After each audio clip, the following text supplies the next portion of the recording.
الا كان عندك بطاطا وليمونه اجي معايا نحضروا هاد الكريسات، كيجيو اكثر من رائعين، كيحماقوا عليهم الوليدات الصغار، كيجيو مفشفشين مقطنين. ضروري ما خصكم تجربوهم باش تعرفوني على اش كنهضر. فبسم الله على بركه الله نبدا معكم في الوصفه. كناخذ جوج ديال البطاطات يكونوا متوسطين اللي سلقتهم بالقشره ديالهم باش هكا ما يشربولش لينا الماء. غنحاول نزول ليهم هذيك القشيره وهما سخونين.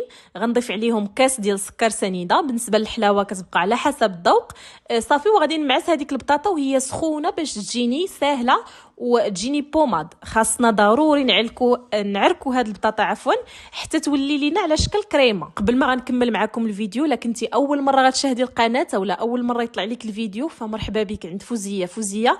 كنحطوا وصفات سهله اقتصاديه وناجحه 100%. من بعد ما ضفنا كيس ديال سكر الفانيلا مع بيضه، غنضيفوا دابا كاس ديال العنبه ديال الزيت النباتيه ولا زيت المائده مع قشره ديال ليمونه اولا برتقاله. غنضيف كاس ديال العصير ديال البرتقال، وما تنساوش رشيشه ديال الملحه. بالنسبه لنكهه الفاني تقدروا تعوضوها بالنكهه ديال الزهر اولا ديروا الزرارع، شويه ديال حبه حلاوه مع شويه ديال النافع البلدي والبستاني على حسب المتوفر. انا غنكتفي بهم غير هكا. غنضيف 2 معالق ديال الحليب بودره، معلقه ديال الخميره الخبز مع كيس ديال خميره الحلويات من فئه 8 غرام صافي. وغنضيف 2 زلايف ديال دقيق الفرصه رطب، والدقيق كيبقى على حسب النوعيه ديالو وعلى حسب الكميه ديال المكونات اللي استعملتو.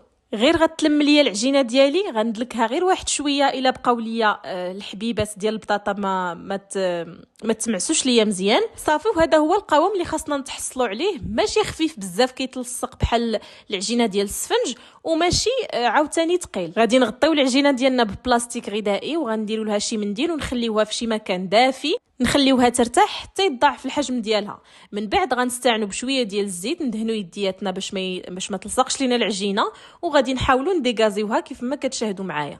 غنشكل كويرات اللي ماشي كبار وماشي صغار، وكيبقى لكم الحجم على حسب الاختيار ديالكم. بغيتوا تستعنوا بالدقيق كذلك ممكن.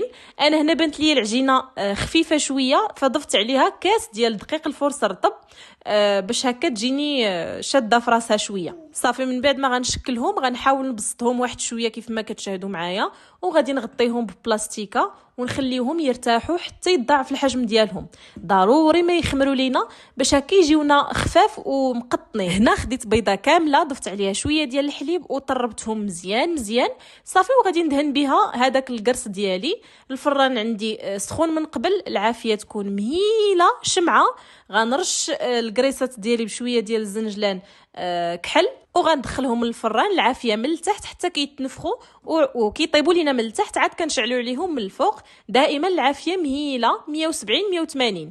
فوزيه راه ديما كتجيب لكم الجديد، كتجيب لكم وصفات سهله اقتصاديه وناجحه 100%. جربي وحكمي وبصحه وراحه.